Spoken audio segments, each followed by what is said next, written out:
Omulabe waffe omulungi tukwaniriza wano ku KEVIMA Training Center era nga ekituleese olunaku olwaleero kukwogera ekikwatagana n'okuyigiriza okutunga oba okusomesa ebyalaani. Omulabe waffe ali eyo oyinza okubeera n'omwana ng'atudde batugeze bano abamaliriza senior 4 oba abamaze P7 nga toli kusuubira kumwongerayo waggulu naye ng'oyagala branching. Tukwanyiriza wano ku KEVIMA Training Center okubanga omutuwa tumuteekemu ekyo kyonna ky'anaaba ayagala okuviira ddala ku bisookera ddala mpaka ku bisembayo. Wano tetunyigira mwana ku liiso, buli mwana tumukwatanga bwe kyetaagisa. Era wano ku KEVIMA Training Center kino kye kimu ku byalaani bye tukozesa. Kyalaani kino kya masannyalaze, kikozesebwa ku masannyalaze kwokka.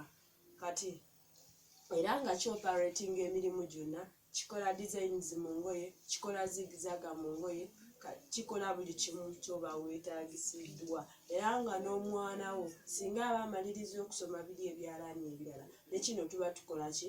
Tuba tukimuyigiriza. Kati mukwano gwange ali eyo tukuwanyiriza tuwe omwana tujja muteekamu byonna ebiba bisaanidde. Era naffe twetaddewo okubeera nga tumusomesa byonna ebinaaba bimwetaagisiddwa okubeera ng'abiyiga. Kati ekyalaani kino omwana ng'anaakikozesa yeetaaga okubeera nga asoose n'abeera ng'ayize biri ebyalaani ebirala, kuba kati waba ayize kino kimubeerera kyangu mu ngeri ey'okuteekamu empiso inikesi nti wuuzi evuddemu n'ebyuma bya wansi eno okubeera ng'asobola okukola ki?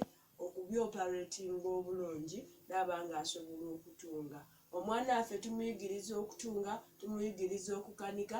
Singa aba agenze ng'atuvuddeko wano tumuwadde certificate agenze, aba asobola okubeera ng'atunga ng'ate yeekanikira mu nnyini ekyalaani kye oba ebyalaani bye. Inikesi nti naye agenze n'afuna essomero oba nayeegulirawo essomero linaakola n'aba ng'asobola okuoperatinga ebyalaani bye bulungi. N'obutagenda ku mukanisi singa akantu kabeera katini nnyo, kati tugeze ng'empisa eno ng'evuddemu kati ng'asobola okugamba ntya yagyeteeramu. Obanga ekyankalanye alina akuuma akakyankalanye wansi eno awabeera bebinikesi oba watunda bobine range, aba asobola okukyeterereza n'aba nga tagenda wa ku makanika kubeera ng'amulyako ssente ze. Mukwano gwange tukusabye omwana tuweesige, tujja muwa ebirungi era tujja muteekamu amagezi gonna agaba yeeta. Omulabe waffe omulungi tukwaniriza wano ku KEVIMA Training Center era nga ekituleese olunaku olwaleero kukwogera ekikwatagana n'okuyigiriza okutunga oba okusomesa ebyalaani. Omulabe waffe ali eyo oyinza okubeera n'omwana ng'atudde batugeze bano abamaliriza senior 4 oba abamaze P7 nga toli kusuubira kumwongerayo waggulu naye ng'oyagala branching. Tukwanyiriza wano ku KEVIMA Training Center okubanga omutuwa tumuteekemu ekyo kyonna ky'anaaba ayagala okuviira ddala ku bisookera ddala mpaka ku bisembayo.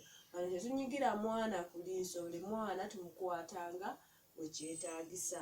Era wano ku KEVIMA Training Center kino kye kimu ku byalaani bye tukozesa. Kyalaani kino kya masannyalaze, kikozesebwa ku masannyalaze kwokka. Kati era nga kyoperatinga emirimu gyonna, kikola designs mu ngoye, kikola zigizaga mu ngoye, kikola buli kimu ky'oba weetaagisiddwa. Era nga n'omwana wo singa aba amaliriza okusoma biri ebyalaani ebirala ne kino tuba tukola ki? Tuba tukimuyigiriza. Kati mukwano gwange ali eyo tukuwanyiriza tuwe omwana tujja muteekamu byonna ebiba bisaanidde. Era naffe twetaddewo okubeera nga tumusomesa byonna ebinaaba bimwetaagisiddwa okubeera ng'abiyiga. Kati ekyalaani kino omwana ng'anaakikozesa yeetaaga okubeera nga asoose n'abeera ng'ayize biri ebyalaani ebirala, kuba kati waba ayize kino kimubeerera kyangu mu ngeri ey'okuteekamu empiso inikesi nti wuuzi evuddemu n'ebyuma bya wansi eno okubeera ng'asobola okukola ki? Okubyoperatinga obulungi n'aba ng'asobola okutunga. Omwana waffe tumuyigiriza okutunga, tumuyigiriza okukanika. Singa aba agenze ng'atuvuddeko wano tumuwadde certificate agenze, aba asobola okubeera ng'atunga ng'ate yeekanikira mu nnimi ekyalaani kye oba ebyalaani bye. Nikesi nti naye agenze n'afuna essomero oba nayeegulirawo essomero linaakola naaba ng'asobola okuoperatinga ebyalaani bye bulungi. N'obutagenda ku nkanisi singa akantu kabeera katini nnyo, katugeze ng'empisa eno ng'evuddemu kati ng'asobola okugamba nti njagyeeteramu. Obanga ekyankalanye alina akuuma akakyankalanye wansi eno awabeera bebinikesi oba watunda bobinirindi, aba asobola okukyeterereza n'aba nga tagendawa ku makanika kubeera ng'amulyako ssente ze. Mukwano gwange, tukusabye omwana tuweesige, tujja muwa ebirungi era tujja muteekamu amagezi gonna agaba yeeta.